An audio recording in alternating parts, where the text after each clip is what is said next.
Assalamualaikum warahmatullahi wabarakatuh. Alhamdulillahi rabbil alamin. Allahumma shalli ala sayyidina Muhammad wa ala ali sayyidina Muhammad. Sore ini saya bagikan lagi ilmu hakikat, ilmu kebenaran hakiki yang datangnya dari Al-Haq, yaitu Allah Subhanahu wa Ta'ala, yang disampaikan kepada para wali Allah. Kalam hakikat yang sekarang ini saya akan jabarkan maknanya adalah saya nukil dari kitab Al-Mawaqif wal Mukhatabat, kitab milik wali Allah yang bernama Asy-Syaikh Muhammad bin Abdul Jabbar An-Nafri. Dalam kitab Al-Mawaqif wal Mukhatabat, Allah berkalam hakikat, menyampaikan kalam kebenaran hakiki. Kalimatnya adalah, ilmu itu adalah serambi makrifat. Nah, kalam itulah yang sekarang akan saya jabarkan maknanya dengan menyertakan dalil atau keterangan yang bersumber dari Al-Quran dan As-Sunnah, dan sekaligus memberikan contohnya supaya memudah pahamkan Anda semua di dalam memahami kalam hakikat tersebut. Saya akan berikan perumpamaan, analogi, gambaran, karena tidak semua orang memahami bahasa-bahasa spiritual. Allah Maha Bijaksana di dalam Al-Quran itu seringkali memberikan perumpamaan, memberikan analogi, gambaran kepada kita, supaya kita mudah memahami petunjuknya. Begitupun saya akan mengikuti langkah yang sama, seperti yang Allah perbuat pada diri kita, yang terdapat di dalam Al-Quran. Kalam hakikat atau ilmu kebenaran hakiki dari Allah itu maksudnya adalah ilmu tentang rasa, zauk, orang yang sudah memiliki musyahadah, samudera penyaksian hati, dan itu adalah hanya dimiliki para kekasih Allah. Kalam hakikat diberikan oleh Allah Subhanahu wa Ta'ala kepada para kekasih Allah mengandung makna tersirat. Kalam hakikat itu Allah buat seperti itu, mengandung makna tersirat, supaya tidak semua orang bisa menembus maknanya. Ada kode-kode khusus yang dengan kode itu ada tanda-tanda mana orang yang wali, mana yang bukan. Karena Allah Subhanahu wa Ta'ala di dalam kitab itu juga menyebutkan bahwa setiap satu arif, setiap satu orang yang mengenal Allah itu satu tanda. Dan perlu diketahui, tidak ada yang namanya ilmu hakikat itu bertentangan dengan Al-Quran dan As-Sunnah.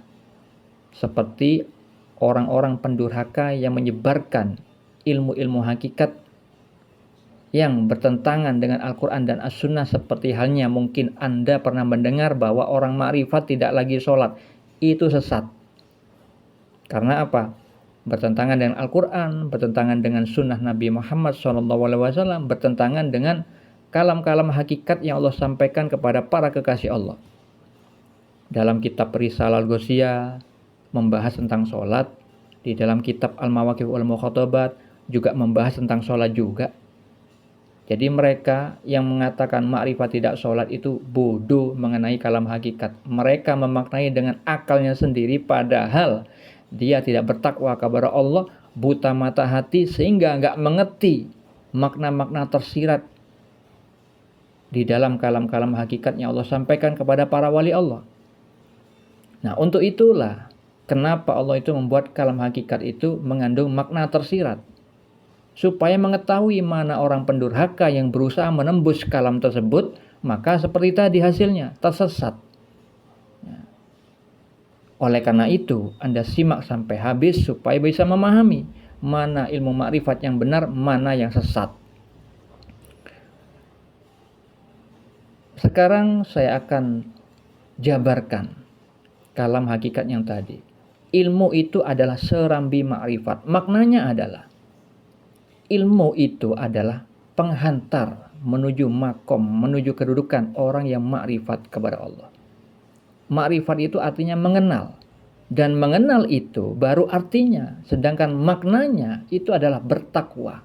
Karena tidak mungkin orang setelah mengenal ilmu syariat, yaitu peraturan Allah, bab yang halal yang haram, perintah dan larangan yang bersumber dari Al-Quran dan As-Sunnah, setelah dimengerti, setelah dipahami, tidak mungkin orang itu tidak mengamalkan. Karena apa? Nanti disebut oleh Allah seperti halnya firman Allah di dalam Al-Quran, ibarat keledai membawa kitab-kitab tebal. Hal itu Allah firmankan di dalam surat Al-Jumu'ah ayat 5. Allah Ta'ala berfirman, perumpamaan orang-orang yang dipikulkan kepadanya Taurat, kemudian mereka tiada memikulnya adalah seperti keledai yang membawa kitab-kitab yang tebal. Amatlah buruknya perumpamaan kaum yang mendustakan ayat-ayat Allah itu, dan Allah tiada memberi petunjuk kepada kaum yang zalim. Hal ini memang tentang Taurat, tapi secara benang merahnya itu sama saja, karena Taurat juga dari Allah Subhanahu wa taala, kitab suci terdahulu, yang mana orang-orang ketika diberi Taurat itu tidak memikulnya, maksudnya tidak mengamalkan isinya, maka diberi perumpamaan keledai. Keledai itu hewan yang malas. Jadi ada maksud kenapa Allah itu memberikan perumpamaan hewan keledai. Jadi amat buruk mereka yang mendustakan ayat-ayat Allah. Sedangkan sekarang tentang Al-Quran, Allah juga menyebutkan di dalam surat Az-Zukhruf ayat 36. Allah Ta'ala berfirman, dan barang siapa berpaling dari pengajaran Allah yang maha pengasih, maksudnya adalah Al-Quran, kami biarkan setan menyesatkannya dan menjadi teman karibnya. Nah, itu tadi contoh orang yang mengatakan orang makrifat tidak perlu sholat, tidak sholat lagi, itu karena mereka tidak bertakwa, mereka berpaling dari Allah, tidak mengikuti Al-Quran, sehingga Allah membiarkan setan menyesatkannya dan akhirnya menjadi teman karibnya, dan akhirnya pemahamannya dari setan, gurunya setan. Itulah orang-orang kebanyakan di muka bumi ini.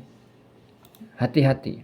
Maka ketika Allah sudah menyampaikan kepada para kekasih Allah bahwa ilmu itu adalah serambi makrifat, orang itu supaya mengenal Allah, dia harus memulai dari berilmu dulu. Ilmu apa? Ya Al-Quran dan As-Sunnah. Karena Nabi Muhammad SAW sudah bersabda, kalau misalkan kita berpegang teguh dengan Al-Quran dan As-Sunnah, maka tidak mungkin tersesat. Nah, hal itu Nabi Muhammad SAW kaitkan juga dengan hadis riwayat Ibnu Majah. Beliau bersabda, menuntut ilmu itu wajib atas setiap muslim. Kalau misalkan orang mau beribadah kepada Allah tanpa ilmu, itu akan menyebabkan kerusakan yang lebih banyak daripada manfaatnya. Umar bin Abdul Aziz juga pernah berkata, siapa yang beribadah kepada Allah tanpa didasari ilmu, maka kerusakan yang ia perbuat lebih banyak daripada maslahat yang diperoleh.